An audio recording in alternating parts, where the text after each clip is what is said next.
Mi invitada especial para el día de hoy es Catalina Rengifo.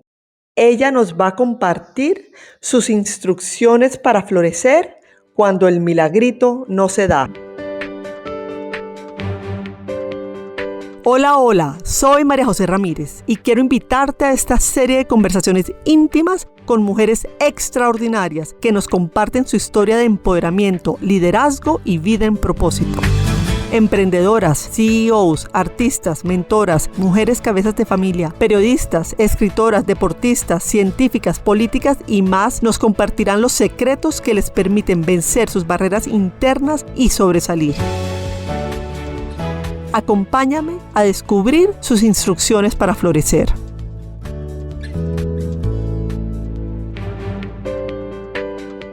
Catalina es la gerente de proyectos de filantropía para Microsoft en las Américas. Antes trabajó con Colciencias e IBM. Es miembro independiente de juntas directivas y consejos asesores en compañías del sector de logística y tecnología.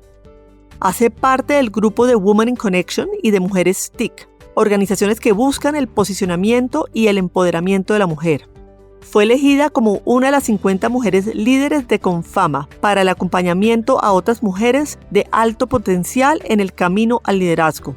Hace parte de la iniciativa Liderazgo Mujeres en Junta Directivas del CESA y del Consejo Asesor Empresarial de Mujeres Empresariales de la Presidencia de la República. Es abogada de la Pontificia Universidad Javeriana con una maestría en Gobierno y Políticas Públicas de la Universidad Externado. Además, es un título de la Universidad de Georgetown en Liderazgo Empresarial y de la Universidad Militar en Defensa Nacional. Es coach de pensamiento de diseño y tiene experiencia en analítica, blockchain, seguridad de la información, entre otras tecnologías. Catalina es caleña, le apasiona trabajar con y por las mujeres, le encanta nadar. Su mejor momento para meditar es en una piscina en donde siempre encuentra paz. Le fascina leer. En un mes normal tiene entre 2 y 3 libros al tiempo. Le apasiona su familia, que es sanación y capacidad de creación para ella, y está casada con Nicolás Ruiz. Bienvenida, Catalina, a Instrucciones para Florecer. Te quiero decir que, desde que te conozco te admiro mucho. Coincidimos en varios temas, muy especialmente relacionado con el empoderamiento de la mujer, y las dos estamos en Women in Connection. Entonces, qué emoción y gracias por haber aceptado esta invitación a este episodio. No, Majo, mil gracias por invitarme a este espacio tan lleno de magia. Y sí, Dios las hace y ellas se juntan para transformar realidades. Así que qué rico coincidir contigo en tantos espacios en donde la magia, sin duda alguna, es la regente. Totalmente de acuerdo. Cuéntame cómo fue tu niñez y si hubo algo que la marcó. Mi niñez fue feliz. Yo debo decir que tuve la fortuna de nacer en un hogar en donde el amor siempre ha sido de las condiciones diarias. Mi mamá y mi papá al día de hoy llevan 42 años casados y tú los ves con ese mismo amor que uno ve a los niños de 15, 16. Mi papá mira a mi mamá completamente enamorado y yo aprendí ese amor de mis padres. Pero tuve una figura, ya que me estás diciendo que marcaron tu infancia, que la marcó completamente y fue mi abuelo, que desde que yo tenía 5 años tengo memorias muy fuertes de él en mi vida. Memorias como mi primer regalo significativo fue un microscopio que él me dio a los 5 años. Y el microscopio, cuando empezamos a jugar con el mismo, él cogía hojitas y las ponía en el microscopio y me decía, ¿qué ves? Células. ¿Y qué hay detrás de eso? Y empezaba a explicarme lo que se veía por el microscopio y terminó diciéndome un día, quiero que entiendas que el mundo está compuesto de pequeñas cosas, pero esas pequeñas cosas son las que hacen las grandes transformaciones. Así que cada cosa que haces en tu vida, por pequeña que sea, transforma. Y ese fue mi abuelo. Mi abuelo fue un hombre lleno de sabiduría que me acompañó siempre y que marcó lo que es Katy Rengifo hoy. Pero espectacular, o sea, qué privilegio. Y además que desde tan chiquita te hubiera inculcado la importancia que por pequeña que hicieras algo, el impacto que iba a tener ya a nivel más grande, más global. Así es un hombre que me enseñó el impacto de las pequeñas cosas, pero mira que también me hablaba de lo extraordinario que son los seres humanos y me decía la diferencia entre ser ordinario y ser extraordinario es el extra que le das a cada cosa que haces. Fue un hombre supremamente sabio y yo lo llevo clavado en el corazón. Es un hombre que me enseñó muchísimo y que quizás su más grande enseñanza conmigo, Majo, fue que mi abuelito siempre me dijo, yo sé que la sociedad te va a exigir comportamientos, pero sigue tu corazón. Y eso para el tema que vamos a hablar hoy fue muy importante, porque si yo no hubiese tenido esos cimientos que mi abuelo sembró en mí, quizás para mí no hubiese sido tan fácil, y no es que haya sido fácil, pero no hubiese sido tan manejable los temas que luego en la vida tuve que enfrentar. Vamos entonces directo al grano, ya que introdujiste el tema, y es que recientemente escribiste un artículo en El Colombiano que se llama Desdibujando una mujer, que me impactó muchísimo. Realmente me llegó al corazón porque creo que puede impactar y llegarle al corazón a muchas mujeres. ¿Cuál fue la historia que compartiste en tu artículo? Desdibujando una mujer nace de una historia de una pareja que tenía un sueño, una niña que creció con unos condicionamientos que la sociedad nos impone a las mujeres desde el principio, una niña que la primera vez que tienes la menstruación, la regla, pacho, como usted quiera decirle, le dicen, qué alegría, ya puedes ser mamá, ya eres mujer. Y ese condicionamiento de ya puedes ser mamá, ya puedes mujer, significa para ella que ser mujer es ser mamá. Yo tuve una infancia muy feliz y una juventud muy feliz, pero siempre en mi corazón esa felicidad venía supeditada a el día que yo sea mamá voy a aprender lo que es el verdadero amor. El día que sea mamá voy a comprender por qué los adultos hacen lo que hacen. Y llegó un momento en que la vida me enseñó que no es siempre como tú quieres que pasen las cosas, sino que la vida tiene sus propios tiempos. Y fue así, Majo, como después de varios in vitros y varias inseminaciones artificiales y procesos de fertilidad y cirugías en el útero, y tuve un quiste y tenía un útero bicornio y una cantidad de medicamentos y hormonas y estrés por parte de la sociedad, pues yo fui aprendiendo a ser mujer sin ser madre, pero también fue entendiendo esa presión de la sociedad y por qué duele tanto un proceso de infertilidad, a veces no solo por esa negación interna como mujer que vas sintiendo, sino por esa negación de la sociedad de tu rol en ella. Y ese es quizás uno de los aprendizajes que más duele en un proceso de fertilidad, pero que más se agradece al final. Comparto contigo, y yo creo que tal vez por eso resonó conmigo tanto el tema. Para compartir a la audiencia, yo me demoré primero 2 años en quedar esperando, tuve una pérdida y después me demoré otros 2 años. Y a mí empezó a volvérseme un tema obsesivo, y además la sociedad no ayuda porque todo el mundo, ay, ¿cuándo va a tener un bebé? ¿Cuándo va a tener un bebé? Y uno tratando de dar explicaciones y con esa angustia interna. ¿Cómo hiciste además para manejar ese tema, digamos, en la relación con tu esposo? ¿Y cómo fuiste además sanando ese proceso? Yo tengo una ventaja y es que tengo un partner de vida excepcional. Nicolás Ruiz Moreno es un ser humano que yo creo que me quedo corta con cualquier descripción que dé él, y quienes lo conocen saben que lo digo no solamente porque lo es, sino que quizás me quede corta en el proceso de decirlo. Que es un ser de luz, es un ser que vibra en unas tonalidades de conexión, de sabiduría. Y cuando empezamos el proceso de fertilidad, nos sentamos los dos y decidimos que si bien era un proceso que estábamos haciendo en donde mi cuerpo iba a sufrir la mayor cantidad de cambios, porque claramente a quien le íbamos a poner las hormonas y los procesos y las extracciones y todo lo que viene alrededor de un proceso de fertilidad, pues que él me iba a acompañar en cada uno de los pasos. Yo te quiero decir que Nicolás no se perdió una cita donde los médicos de fertilidad. Nicolás no se perdió un momento con el ginecólogo, y todas las mañanas las inyecciones me las puso Nicolás. Y yo sí te tengo que contar, cuando yo me las ponía no salía sangre, cuando Nico me las ponía salía sangre. Nosotros preferíamos que él las pusiera porque era una forma de mantenerlo activo en el proceso. Este nunca fue un proceso de Catalina Rengifo y Nicolás hacía parte. Ahí pues fácil, iba, se metía en un cuartico, pasaba rico con su mano y ya. No. Nicolás estaba en cada momento del proceso, cada mañana a las 5:30 de la mañana que nos levantábamos a poner las inyecciones. Realmente fue un proceso en pareja desde un principio, y también fue un proceso de muchísima comunicación, porque era un proceso de los dos, no mío. Nosotros conversábamos en cada etapa, decidíamos en cada etapa. Si yo necesitaba llorar, llorábamos. A mí me encanta el agua, y los que me conocen saben que mi momento de felicidad está alrededor del agua. Cada noticia fallida de in vitro, de inseminación, de proceso que no se daba, cuando se murieron todos los óvulos en el banco de óvulos, que si quieres loco conversamos de eso, Nicolás siempre encontró una forma de sacarme de la casa y llevarme a un río, al mar, a un lago, a que yo tuviese contacto con agua, porque él entendía que era mi forma de sanar, nuestra forma de sanar. Y ese es un primer consejo que quiero darles a todas las mujeres y a todos los hombres que nos escuchen, Majo, y es, este no es un proceso de uno, este es un proceso de dos.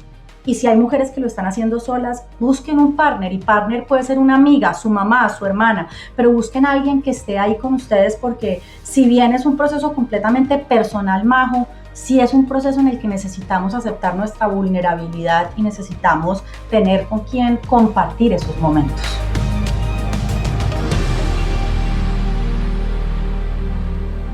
¿Cómo fue o cómo ha sido tu proceso para sanar ese tema? Porque obviamente yo creo que la sociedad además habla mucho que para ser mujer, como empiezas diciendo, pues ergo, eres mamá y solamente cuando seas mamá es que realmente vas a ser mujer. ¿Cómo ha sido ese proceso como de resignificación y de reidentificación como mujer?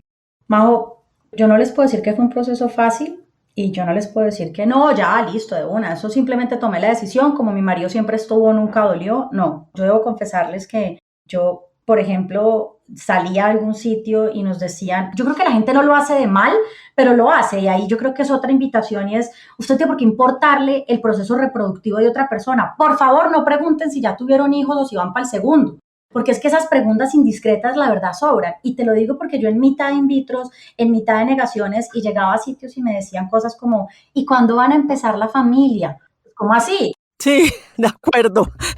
Llevo varios años tratando y nada. Claro, Majo, pero ni siquiera, yo ya soy familia. ¿Quién dijo que una pareja no es una familia? De acuerdo. Mi marido y yo y el perro somos una familia. Entonces, ese tipo de preguntas sobran y la invitación es a, en serio, no se meta en la vida de las otras personas y esté preguntando si va a tener uno o dos hijos y ya, porque eso va ahondando a veces en el dolor de las personas que están tratando de concebir y no han podido. Sin duda alguna fue un proceso complejo. Yo sí te quiero confesar que fui a chamanes, fui a psiquiatras, probé pócimas mágicas, hice el baile del chucuchucu, subí las piernas, bajé las piernas, el día indicado, yo, mi amor, esta es la hora, venga para acá, papito. O sea, todas las cosas que tú te alcances a imaginar que te recomienda además la gente con todas las buenas intenciones, yo las hice. Pero precisamente por eso, porque las hice, porque las experimenté, porque sabía que había dado todo de mí el proceso de sanación, primero fue aceptando que no existía, y aquí tiene mucho que ver una mujer que tú ya entrevistaste en un podcast y que amo profundamente, es Carolina Angarita, cuando en algún momento me dijo, no te preguntes por qué,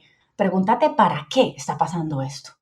Y cuando empezamos con Nicolás a entender ese para qué, empezamos a comprender que ese proceso de sanación venía desde adentro como pareja, venía desde adentro como seres humanos, pero también con nuestros padres, con la familia más cercana. Y fue quizás sanador completamente cuando empezamos a hablar del proceso, cuando empezamos a contar lo que estaba sucediendo y empezamos a contestarle a la gente. A mí antes me decían, ¿y para cuándo el bebé? Y yo salía corriendo y me encerraba en el baño y lloraba.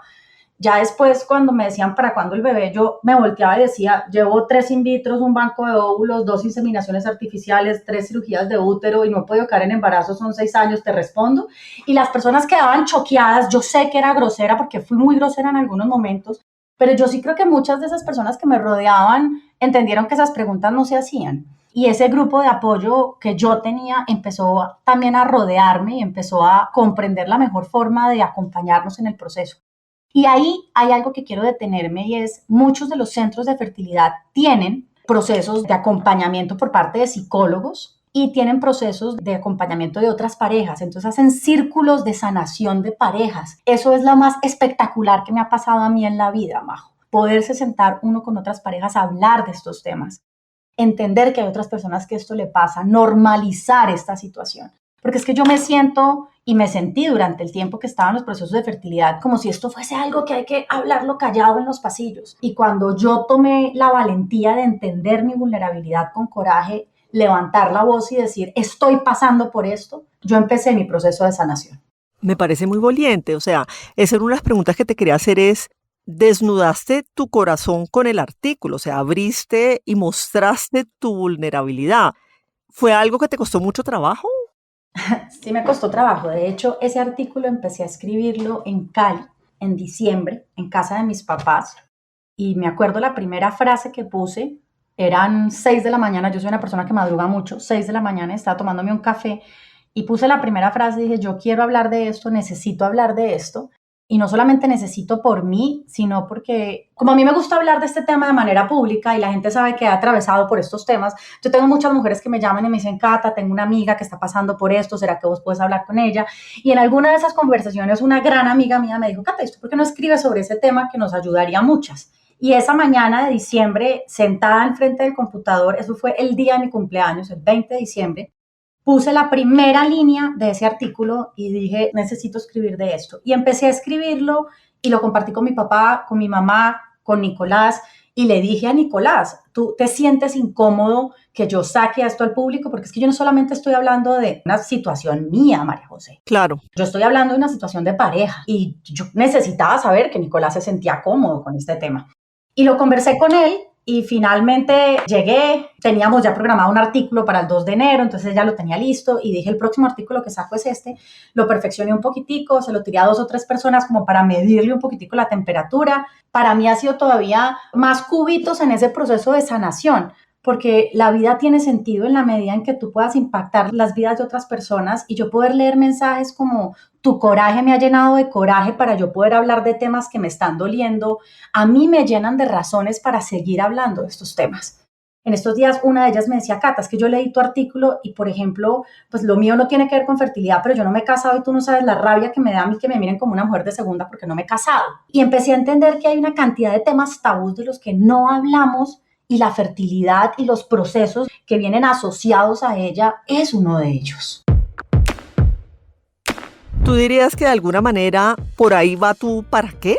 Porque te acuerdas que me dijiste que Carolina Angarita te dijo no te centres en por qué, sino para qué. De alguna manera, no sé si puedas compartirnos cuál crees tú que es tu para qué de todo esto. Yo creo que no es de alguna manera, es de todas las maneras, Majo. Yo he ido comprendiendo con el tiempo que mi para qué con el proceso de fertilidad tenía que ver con mi para qué en los procesos de sororidad.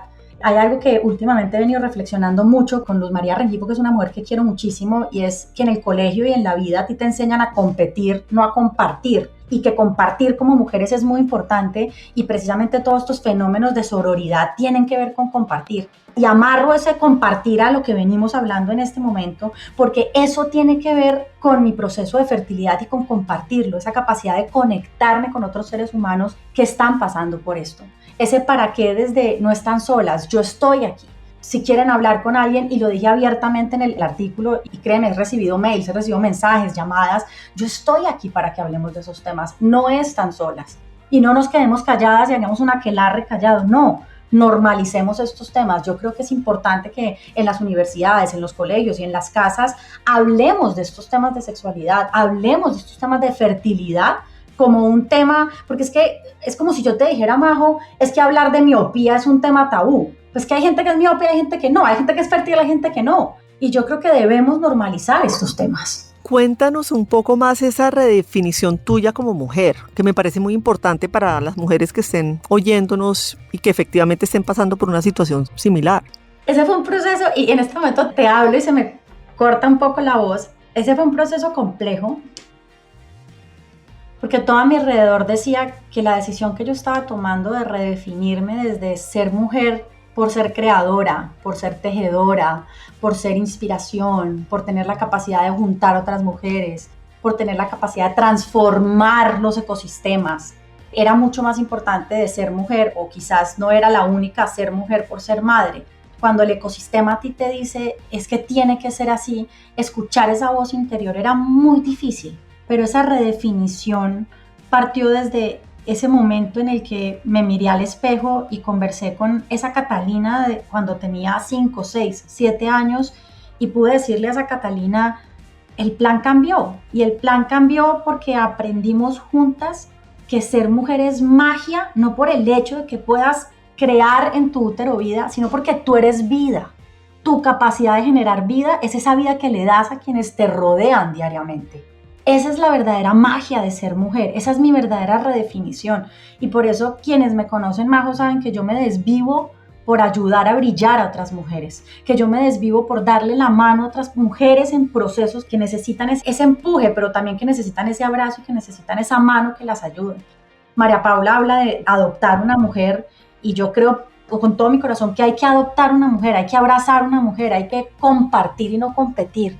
Y este proceso de fertilidad me dio a mí esas herramientas para redefinirme, pero para también entender que no solamente tenía que redefinirme a mí desde el proceso de fertilidad que yo había caminado, sino que también tenía que ayudar a que el mundo juntos redefiniéramos esos roles que tenemos como mujeres y les quitáramos ese peso en los hombros tan fuerte que tienen las mujeres por cumplir con esos estereotipos y esos lineamientos que desde chiquita nos dan, Majo. Es que piénsala, ¿cuáles son los primeros regalos que le dan a una mujer? No, pues todo el bebé, la cocina, todo alrededor de ser mamá y de ser ama de casa, efectivamente es muy fuerte. Claro, y eso es precisamente, y por eso yo hablo mucho de qué le dan a sus hijos en Navidad, qué le dan a sus hijos de cumpleaños, qué le dan a sus hijos durante el día. Porque sin duda alguna, esos juguetes que estamos dando, esos juguetes demarcan esa definición que les estamos enseñando a nuestras niñas y a nuestros niños sobre lo que son sus roles en la vida. Y bueno, yo hablo muchísimo y para llegar otra vez a eso que me preguntabas y es esa redefinición, para mí esa, ¿qué es mujer? ¿Qué es Catalina en este momento? Catalina es tejedora y ser mujer es ser magia. ¿Tú dirías que eso para ti es florecer como mujer?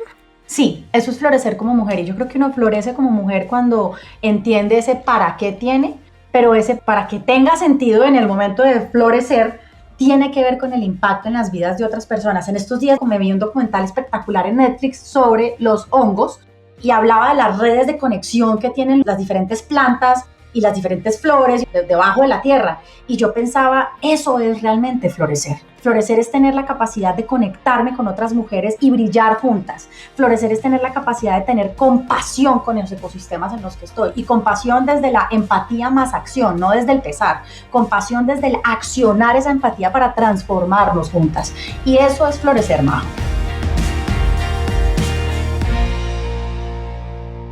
¿Y cuáles son tus instrucciones para florecer? Mis instrucciones para florecer son mirarse, entenderse y tomarse el tiempo de identificar esos pasos que deben dar en procura de llegar a ese para qué. Y eso empieza por cuestionarse el para qué me están sucediendo las cosas y no el por qué me están sucediendo las cosas. Y adicionaría a ello es, todo esto hay que hacerlo mirando siempre las personas que están alrededor mío. ¿A quién estoy impactando? ¿Cómo estoy haciendo las cosas hoy? De la mano de quién estoy caminando. Esas serían mis instrucciones para florecer. Katy, tú hablas mucho del impacto que tienen las palabras y de las personas que te quieren. En tu caso fue tu mamá que a los 13 años cuando te llega la regla te dice, wow, ya eres mujer y ahora sí vas a poder ser mamá. Háblanos un poco sobre esa reflexión que haces. Las palabras cambian realidades, Majo. Y una palabra bien dicha puede hacer que una persona encuentre un momento de alegría y una palabra mal dicha puede ser que una persona tome una decisión definitiva en su vida.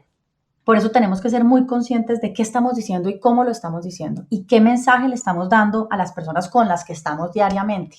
Mi mamá con todo el amor del mundo me dijo, tú ya eres mujer porque puedes ser mamá. Y eso marcó parte de mi proceso de fertilidad. Pero ¿cuántos mensajes lanzamos al aire sin tener conciencia del impacto que tienen? Mira, hace poco que Rafa Nadal ganó el 21 Grand Slam, los medios de comunicación salieron a decir que nadie más había ganado Grand Slam. Resulta que hay 3 mujeres que no han ganado 21, han ganado 22, 23 y 24. Entonces, esas palabras hacen que todas esas niñas que están jugando tenis digan, hey, entonces yo como tenista femenina no importo. Entonces, ¿para qué hago esto? ¿Para qué sigo en este deporte? Las palabras tienen poder y sobre todo cuando son relacionadas con las decisiones que tomamos en nuestra vida. Yo ando en una campaña constante de ir regulando las palabras que pronuncio y resaltando un poco a aquellas personas cuando alguien dice algo, pues yo me quedo callada y luego voy y le digo, venga, tomémonos un café y trato de conversar con esa persona sobre el impacto de las palabras que utilizamos, sobre todo en las niñas y en los jóvenes. Cuando les decimos a nuestros hijos cosas como solo vas a entender qué es el verdadero amor cuando tengas un hijo, o cuando les decimos a las otras parejas ese tipo de mensajes, pues les estamos diciendo que nunca realmente van a amar. ¿Y quién dice que yo no puedo amar a mi pareja? ¿Quién dice que yo no puedo amar a mis padres? ¿Quién dice que yo no puedo amar al prójimo en la forma en la que una madre amaría a un hijo? Y quizás me estoy metiendo en una conversación en donde muchas mujeres me van a salir a decir, es diferente, pero quizás no lo saben porque nunca han estado en una posición en la que no puedan tener hijos. Volviendo un poco al tema de normalizar conversaciones difíciles, hablas la importancia de efectivamente poner estos temas sobre la mesa. En tu artículo hablas que la infertilidad en las mujeres es entre el 9 y el 15%. Me impacta que sea un porcentaje tan alto y prácticamente no se habla y no está por encima de la mesa. ¿Cómo crees tú que se puede ayudar más a efectivamente hacer un tema más normalizado? Yo creo que lo primero que tenemos que hacer es estar ahí para las personas que levantan la mano y dicen, estoy en esta situación, escuchar a las personas que están en esta situación. Y segundo, dejar de preguntar por la reproducción sexual de las parejas, porque cuando lo volvemos un tema de presión social, es como una olla pitadora, en algún momento tiene que explotar si yo le sigo poniendo candela y le sigo poniendo candela. Y para normalizar estos temas también se hace necesario que hablemos de ellos sin el tabú del que se hablan. Yo sigo una influencer argentina que es ginecóloga, que es espectacular y habla de temas del cuerpo femenino y de temas de menstruación y lo habla con una simplicidad que yo digo, ¿por qué no le hablamos así a nuestras niñas? ¿Por qué no les hablamos así en los colegios? O sea, yo me acuerdo, sí, no biosexualidad en el colegio y sistema reproductivo y una cantidad de cosas, pero Majo, y lo voy a decir abiertamente y quisiera que las mujeres que están escuchando, ¿cuántas veces se han mirado ustedes la cuca, la vagina, como le quieran decir, y han empezado con un espejo a explorarla? Y la pregunta es, ¿por qué si lo hacemos con nuestros ojos, con nuestras manos, no lo hacemos con él? No lo hacemos con nuestra cuca, nuestra vagina, como quieran decirle. ¿Por qué esos tabús? ¿Por qué la parte del cuerpo más importante para el proceso de aquellas mujeres que creen que ser mujer es ser mamá es una parte que nadie toca, es una parte que nadie explora, es una parte que nadie se voltea a mirarla? Y yo sí creo que ese es un proceso en donde la educación que estamos dando nosotros debería cambiar. En mi época nadie le hablaba a uno de estos temas y uno no tenía ni idea. Y me acuerdo que finalmente leí un libro, el cual no me acuerdo en ese momento, que ayudaba a entender el tema de la sexualidad de la mujer y las partes que intervienen, y cuando pude entender como, ok, listo, y así es como se tiene un orgasmo y así es como se puede llegar a sentir placer, y siento que es una educación muy importante que efectivamente deberíamos quitar como todo el contexto de que es pecado, de que no se puede hablar, para todo el mundo tener una vida mucho más tranquila y más plena. Claro, y de esa forma le quitamos también ese rótulo a temas como la infertilidad de no tocables, tabú, no se puede conversar, y le quitamos también ese señalamiento de la infertilidad a las mujeres. Mira, históricamente la infertilidad se la han adjudicado a las mujeres. Entonces, acuérdate, hace una cantidad de años es que el rey no ha podido tener hijos, entonces cambiaba de esposa. Sí, porque así funcionaba. Sí. Y la culpa siempre era de estos pechitos, siempre la culpa era nuestra. Con el tiempo se han ido dando cuenta que claramente esto es 50-50 y que a veces las dos partes están bien, pero simplemente no cuaja, como por ejemplo es mi situación. Yo médicamente estoy perfecta, mi ADN es perfecto, el de Nicolás es perfecto, los exámenes son perfectos hoy por hoy, pero la vaina no cuaja y no cuaja, punto. Y cuando empezamos a hablar de estos temas de manera abierta y nos empezamos a dar cuenta que no solamente es un tema femenino, sino que también es un tema masculino y quizás es un tema de compatibilidad sexual o como tú quieras decirle de la pareja, pues empezamos a comprender que es un tema tan normal de nuevo como la miopía. Hay quienes la tienen y hay quienes no. Cada vez que yo iba a una cita en un centro diferente, porque yo claramente conocí diferentes centros y conocí diferentes médicos y puedo contarles historias como la de un médico que ni me había tocado y ya me había dicho que yo tenía las trompas de falopio cerradas y una cantidad de cosas. Yo a mi marido nunca lo había visto tan bravo como ese día. Pero a lo que voy es, estos centros, yo entraba y yo me sentía entrando como a un búnker de la Segunda Guerra Mundial, así como que todo el mundo me está mirando, y esto no debería ser así, debería ser todo lo contrario, debería ser un centro en donde, y por eso me gusta el sitio en el que yo lo hice en Medellín, un centro en donde te reciben con amor, te reciben con afecto, con una psicóloga que si quieres, tú quieres y tú decides, tienes sesiones con ella, en centros donde tienen en cuenta temas como, por ejemplo, que de hecho yo les digo en mis procesos de fertilidad, las veces que más óvulos me extrayeron, tuvieron que ver con acupuntura, fueron procesos que hice con acupuntura al mismo tiempo que hacía temas químicos.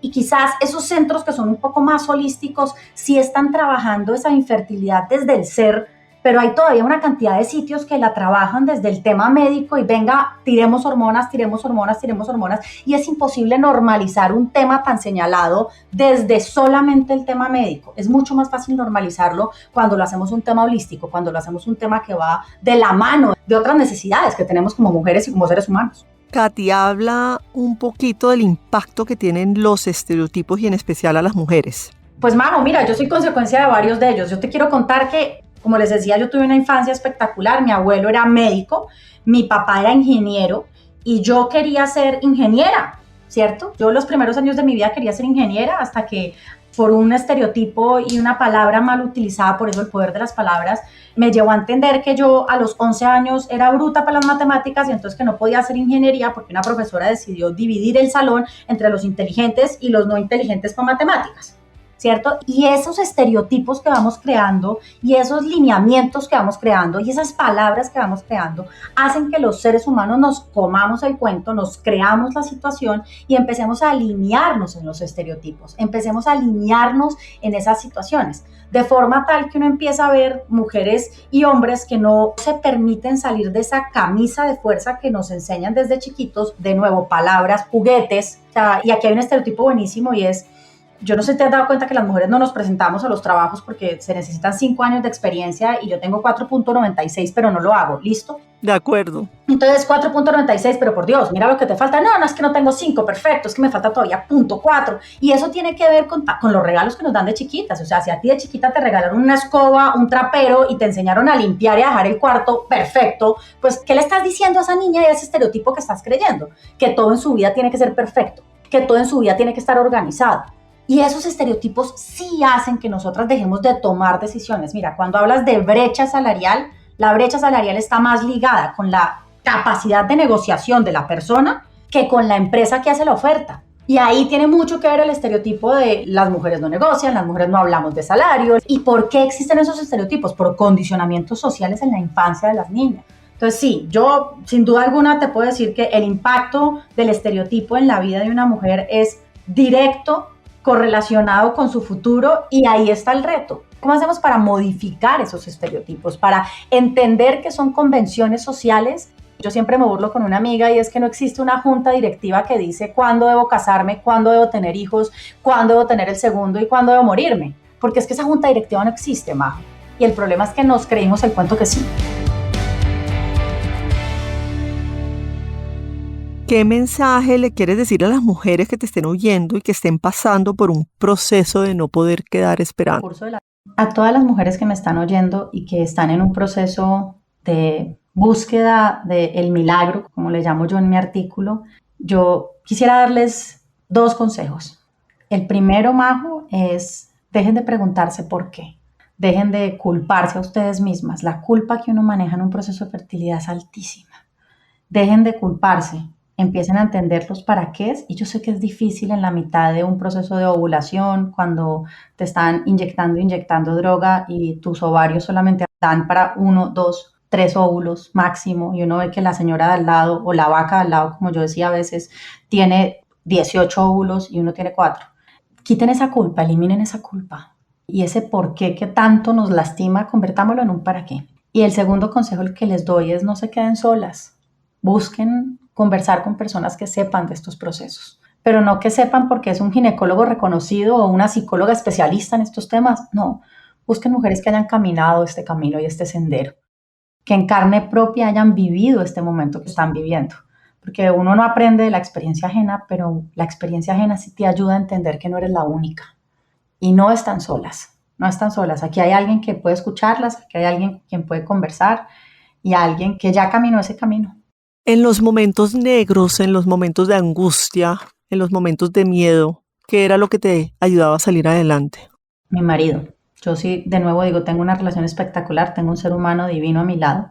En los momentos más difíciles, más oscuros, él siempre estuvo. Y en esos momentos más difíciles y más oscuros, estuvo siempre la ilusión de encontrar ese para qué. Y ese estoy intentándolo y estoy haciendo lo que está en mis manos. Hay muchas herramientas que le ayudan a uno a este proceso: meditar, encontrar un deporte, Majo, que te ayude a liberar esa energía, tener de nuevo ese grupo de apoyo. Todas esas herramientas te ayudan a no llegar a esos momentos negros. Pero amarrando tu pregunta anterior a esta, otro consejo es, y lo dije en la pregunta anterior, pero vuelvo y hago hincapié aquí porque hablaste de los momentos más oscuros, es no se queden calladas. Porque sin el recurso de las lágrimas, sin el recurso de las palabras, somos una bomba de tiempo. Y cuando estamos manejando los procesos de fertilidad con la cantidad de hormonas que nos ponen, si además de eso subimos el cortisol y subimos todas las otras hormonas que genera la preocupación, pues nos vamos a sentir todavía más mal. No estén solas, no se queden calladas, no creen ese caparazón. Pregunten. Yo tengo amigas que después de esto me llaman y me dicen, Cata, llevo 6 meses y nada de nada, ¿qué debo hacer? Y es súper rico, claro, yo no soy médico y no te puedo decir, tómate esto y esto y esto, pero te puedo hablar de mi experiencia y te puedo decir yo qué hice. Creo que eso es importantísimo. Hay otras mujeres ahí que pueden escucharlas. ¿Y qué les recomiendas que le respondan a las personas indiscretas que hacen las preguntas que no tocan? Majo, yo lo que pasa es que no tengo pelos en la lengua y tú me conoces y yo, la verdad, al final, cada vez que me preguntaban, yo miraba a la persona a los ojos y le decía, ¿quieres que te cuente mi historia? Yo llevo 2 inseminaciones y echaba toda la historia, 3 in vitros, un banco de óvulos, 2 operaciones de útero, varicocele de mi marido, 6 años de tratar, terminé con una enfermedad autoinmune que se llama Hashimoto, que me dicen que no tiene nada que ver, pues estoy segura que tiene que ver, porque además la tiroides regula hormonas y toda la hormonería que le puse a mi cuerpo, algo tuvo que haber pasado, y les contesto de frente así, y les digo, mira, esta es mi situación, tú me estás preguntando que por qué no he tenido hijos, yo te quiero dar mi situación, y la ponía súper grave, y tú veías como la cara de las personas cambiaba. Y yo creo que esas personas que me hicieron esas preguntas indecentes jamás en la vida volvieron a preguntarle a una pareja, ¿ustedes por qué no tienen hijos? Y lo sé porque varias de ellas en momentos posteriores a ello, en algún momento me han dicho, Cata, gracias. Y yo, pero gracias, ¿por qué? Porque usted me enseñó que yo no me tengo que meter en la vida de otras personas. Yo no tengo por qué estar preguntando si van a tener hijos, cuándo van a tener segundos, si se van a casar. Pues uno realmente no debería preguntar esas cosas. Entonces, mi consejo es, contesten con la verdad. ¿Por qué tenés gafas? Porque tengo miopía. Es que yo no he podido entender por qué es diferente. ¿Por qué tenés gafas? Porque tengo miopía. ¿Por qué no has tenido hijos? No, yo sí quiero tener. Estoy en proceso de fertilidad y no lo hemos logrado. Hemos hecho esto. Gracias por preguntar. Chao. Yo sé que duele, pero créanme que van a dejar de preguntar en la medida en que ustedes digan la verdad. Me imagino que también ha habido un proceso de encontrar realizarte en otras formas y en otras facetas. Sí, claro. Y eso nos pasa a la mayoría de los seres humanos. Cuando uno tiene algo que no está funcionando, uno va y se cobija con otras cosas. Entonces, claramente si tú pones esos 6 años de los procesos de fertilidad de Catalina Rengifo al lado de esos 6 años profesionales, te vas a dar cuenta que ese fue el momento en donde mi carrera empezó a crecer de manera exponencial, ¿no? Porque toda esa energía que yo tenía y esa sensación de yo puedo lograrlo, pero esto no he podido, entonces la trasladé a lo que sí podía, que era mi ejercicio profesional. Pero ahí quizás la reflexión después de caminar todo lo que caminé era, quizás lo que mi cuerpo me estaba pidiendo era que yo bajara las revoluciones también. Y cuando bajé las revoluciones y empecé a comprender que no era lo uno o lo otro, para ser exitosa o eres la mega profesional o eres mamá, y como no vas a ser mamá, entonces tiene que ser la mega profesional. Cuando entendí que no era esta es la única forma de ser la mejor mujer del mundo, sino tú decides cómo quieres serlo, pues empecé a encontrar esas vibras en mi cuerpo. Y para aquellas mujeres que lo están haciendo en este momento y lo están haciendo por las razones diferentes a que quieren hacerlo y realmente su corazón las mueve a ser esas súper profesionales, que es completamente válido, pues vale la pena reflexionar sobre si eso que están haciendo es para alimentar otra necesidad que tienen. Y si esa necesidad que tienen quizás está supeditada y está amarrada a esos estereotipos que la sociedad nos está pidiendo. Ese cásate, ese gradúate de una especialización, ese ten 3 hijos o cualquier otro de los condicionamientos con los que vivimos las mujeres, desde siéntate bien a las mujeres no manejan bien y todo ese tipo de cosas que nos rodean. Ahí tú tocas un tema muy importante que yo creo que realmente es hablarle a tu propio corazón y es, bueno, ¿qué tanto esto es algo que realmente yo quiero o qué tanto es algo que la sociedad me está como imponiendo? Exacto, y esa es una conversación completamente válida. A propósito de este artículo, créeme que hay una cantidad de preguntas que han ido saliendo. Hablaba con una mujer y me decía, tu artículo me ha hecho reflexionar porque yo siento que está llegando un punto en el que tengo que decidir si hacer o no un proceso de fertilidad, pero tu artículo me está llevando a reflexionar si estoy pensando en el proceso de fertilidad porque ¿yo realmente quiero ser mamá o estoy pensando en el proceso de fertilidad porque mis suegros, mis papás, el ecosistema y la gente me está diciendo usted lleva 4 años casada, va a cumplir 40 y no es mamá? Y entonces quiero responderle a la sociedad que lo estoy haciendo, pero quizás no estoy preparada, quizás no quiero hacerlo, quizás no es el momento, quizás no es en esta vida. Y qué rico que estas conversaciones y abrir mi corazón, y es algo que me comprometo con las personas que están conectadas, Majo, a seguir haciendo. Si estas conversaciones dan para que esa reflexión interna nos permita comprender las cosas que hacemos porque realmente queremos y las cosas que hacemos porque la junta directiva, que no sé quién se inventó, dice que así tiene que ser, pues bendito sea mi Dios y sigamos haciéndolo.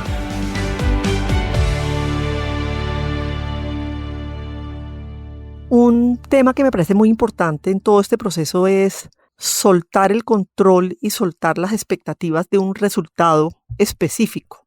¿Cómo has hecho tú para lograr eso?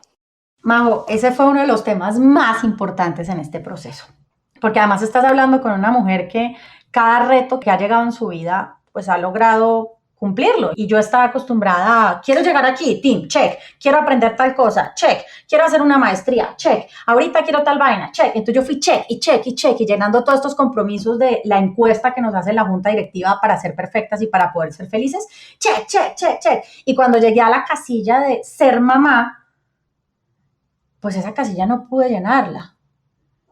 Esa casilla yo no podía hacerlo. Esa casilla no dependía de mí. El control sobre esa situación no lo tenía yo. Yo podía hacer las 34 novenas a la Virgen María, ir a la iglesia de Pepito, de Susanita, de la Virgen. Créanme, yo fui donde Laura, donde Margarita, donde todas las santas que quieran ustedes. Fui a Tierra Santa, me arrodillé al frente del Muro de los Lamentos, lo que ustedes quieran. Pero a la larga fue ese poder mirarme internamente y comprender que el control no dependía de mí y que este era una forma de aprendizaje sobre ese control que yo pretendía tener con todo. Ese controlar las decisiones de mis padres, de mis amigos, de mi marido, de mi hermana, de la gente que me rodeaba, y que con este proceso de fertilidad aprendí que lo más lindo que tenemos como seres humanos es soltar el control. Y no necesariamente porque soltar el control iba a quedar en embarazo. No, yo soltaba el control porque entendí que hay cosas, y si no son todas las que nos rodean, que a la larga no dependen solo de nosotros. Dependen de un ecosistema, de la fe, de los milagros, del para qué estás en el mundo, del para qué de tu vida.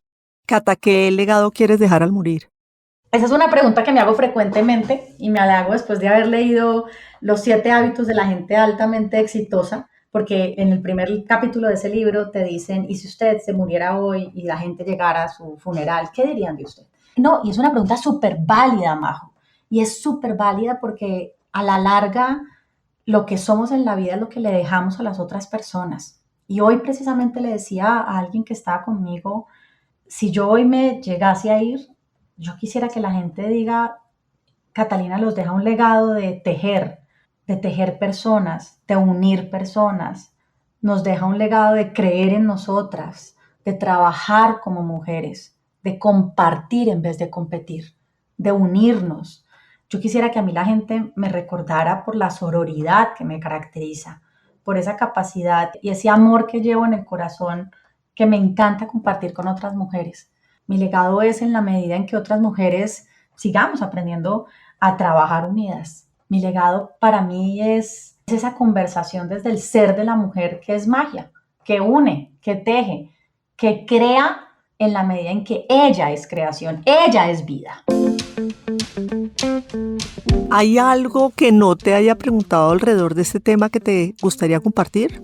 Wow, pues este tema tiene muchas aristas y podríamos quedarnos hablando 2 horas, podríamos quedarnos hablando de las diferentes experiencias del proceso. Creo que nos da para muchísimos capítulos más, para poder echarle el cuento del chamán y el cuento de la pócima mágica y el chiquiri chiqui y todo lo demás.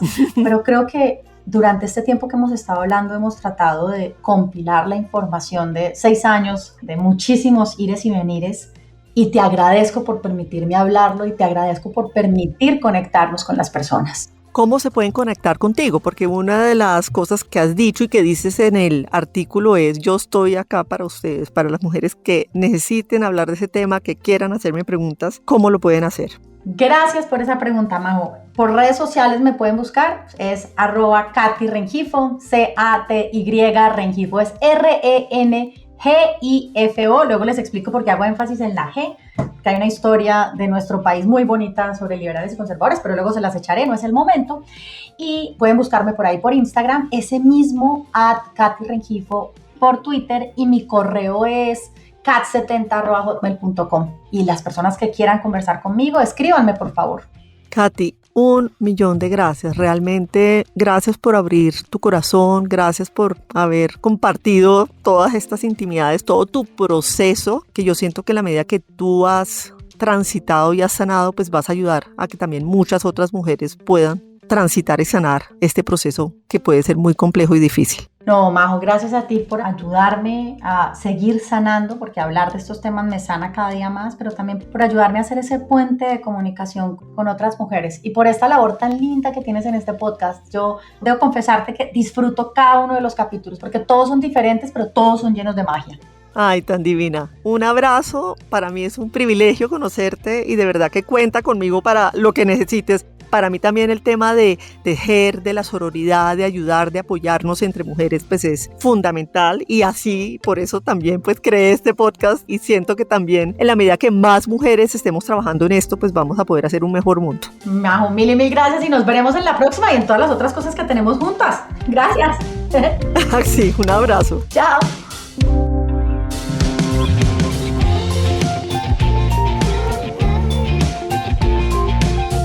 Para finalizar este episodio, quisiera dejarlos con una reflexión.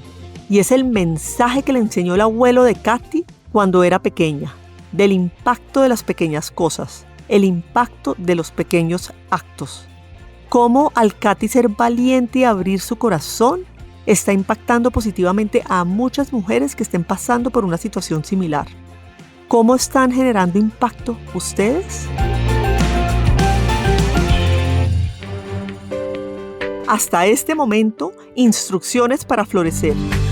Los espero muy pronto con más conversaciones con mujeres extraordinarias que nos comparten su historia de empoderamiento, liderazgo y vida en propósito. Acompáñame a descubrir sus instrucciones para florecer. No olvides suscribirte a nuestro podcast en la plataforma de tu elección.